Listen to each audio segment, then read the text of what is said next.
Anders. Bonjour Thomas Cadis, meilleurs vœux d'ailleurs. Et bonne année à tous. Vous souhaitez une bonne année comme à tous vos auditeurs. Le pouvoir à Kinshasa veut rester au pouvoir justement selon vous? Ouais, ça on le sait depuis quelque temps puisque les élections ont été reportées déjà depuis plus de 2 ans. Elles auraient dû avoir lieu en novembre 2016. Alors après des reports d'élections, après l'interdiction faite à plusieurs candidats de se présenter, l'interdiction même faite à des citoyens de pouvoir voter, près de 2 millions de Congolais dans plusieurs villes.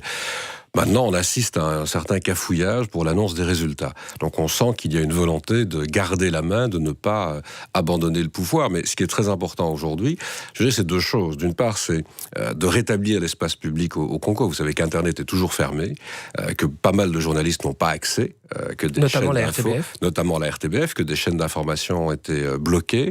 Donc ça n'est pas possible, évidemment, de travailler dans un contexte comme celui-là. Et puis l'autre élément important, c'est qu'il y ait une publication des résultats, même si les résultats ne font pas plaisir au pouvoir, même si c'est un candidat de l'opposition qui l'emporte. Parce que la démocratie, c'est pas seulement organiser des élections, il a déjà fallu beaucoup le demander pour qu'elles aient lieu, c'est aussi évidemment annoncer des résultats corrects par rapport aux choix exprimés par les Congolaises et les Congolais, et puis c'est en tenir compte dans la passation du pouvoir. Justement, ces résultats devaient être annoncés hier, ils ne peuvent pas l'être officiellement car le dépouillement n'est pas assez important, en gros un taux de traitement de 53%. Vous avez des soupçons, vous, sur cet argument ?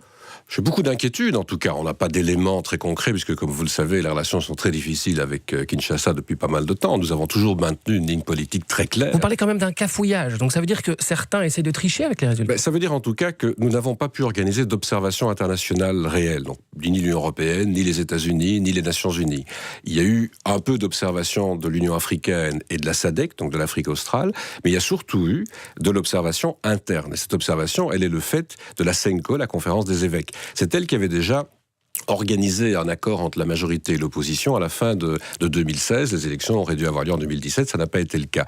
Alors aujourd'hui, avec des milliers d'observateurs, manifestement, la CENCO, elle, est déjà capable de donner l'orientation du résultat, parce que les écarts sont très importants. Elle ne prononce pas justement le nom du candidat qui sortirait vainqueur des urnes, mais elle dit qu'il faut l'annoncer. Oui, Pourquoi il y a cette ambiguïté ? Simplement parce qu'elle essaye de respecter, et nous aussi, la responsabilité de la commission électorale indépendante, qui dépend quand même très fortement du pouvoir. Mais cette commission électorale doit annoncer les résultats. Alors elle vient de reporter cette annonce. On espère que l'annonce va se faire dans les prochains jours. Et je lis ici ou là qu'il y aurait des négociations entre certains candidats après les élections. Je trouve normal qu'on négocie quand les résultats sont connus et quand les fonctions sont effectivement attribuées. Mais croire que l'on va négocier avec un pouvoir sur l'annonce des résultats, ça inquiète très fortement. Alors le Conseil de sécurité dont est membre, d'ailleurs la Belgique, depuis le 1er janvier, s'est réuni vendredi à huis clos. Il devait se réunir demain, c'est reporté. Que fait la communauté internationale ? Alors il y a un accord entre les États-Unis, l'Union européenne, l'Union africaine sur la manière de réagir. D'ailleurs, vous aurez vu qu'il y a eu une communication très forte de ces différentes instances pour demander la publication des résultats et le respect. Menace de sanctions derrière ? Le respect du vote. Il y a déjà des sanctions qui sont en cours, il y en aura peut-être d'autres, c'est en fonction de l'évolution dans les prochains jours.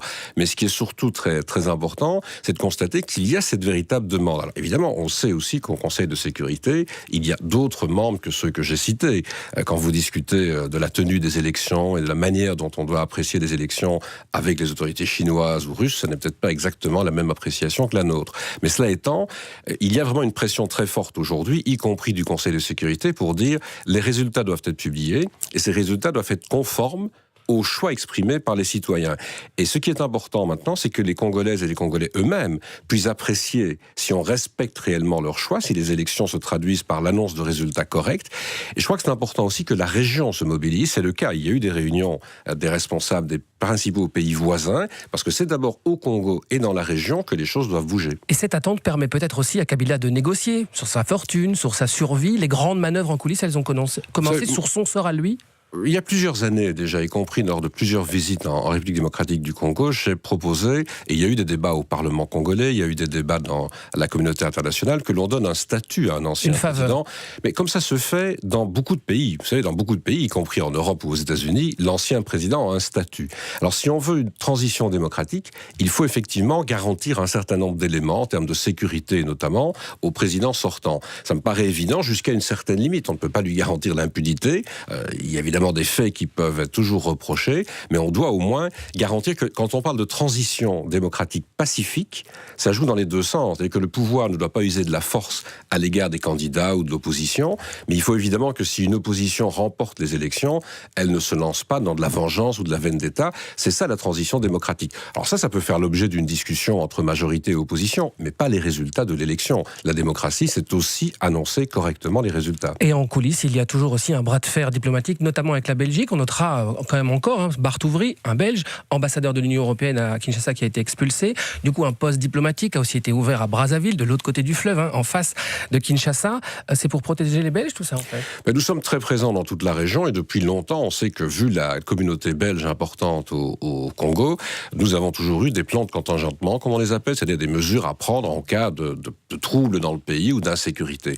Je dois d'abord dire qu'aujourd'hui, nous n'avons pas d'informations indiquant qu'il y aurait une menace sur les expatriés, quelle que soit leur nationalité, sur les Belges en particulier. Ce qui se passe par contre, c'est qu'il y a des violences à plusieurs endroits dans le pays, avec déjà des réfugiés dans plusieurs pays voisins, notamment vers Brazzaville, comme vous venez de le rappeler. Je crois qu'on l'a montré sur les antennes de la RTBF. À partir de là, nous sommes en contact avec nos partenaires, européens comme américains, pour voir ce qu'il y a lieu de faire si la situation devait se détériorer. On craint quand même des violences. Bien entendu, on craint toujours qu'il y ait des incidents dans des pays comme celui-là, et nous avons renforcé effectivement notre présence diplomatique à Brazzaville, de l'autre côté du fleuve.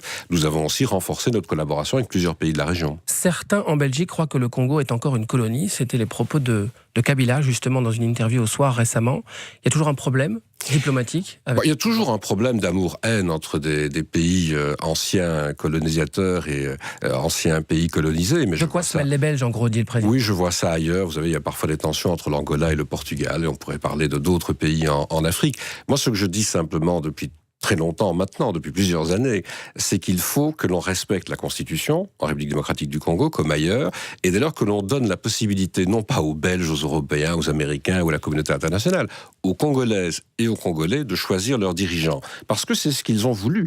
On a prévu une Constitution à la suite d'un très long conflit armé allant dans ce sens.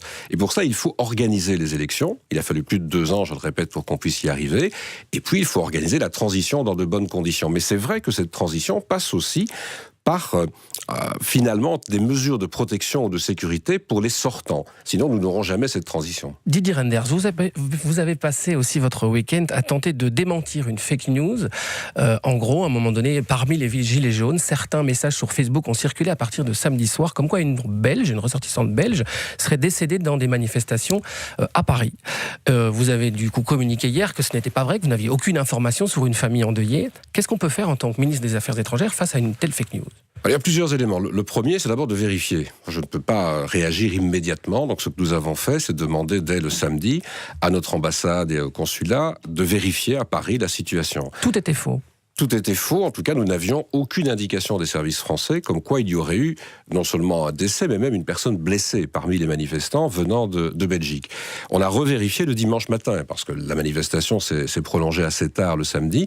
Aucune indication d'une quelconque personne blessée ou décédée. Et ce qui m'avait frappé, aucune demande de famille. Vous savez, dès qu'un incident se produit, les familles nous contactent sur place ou à Bruxelles.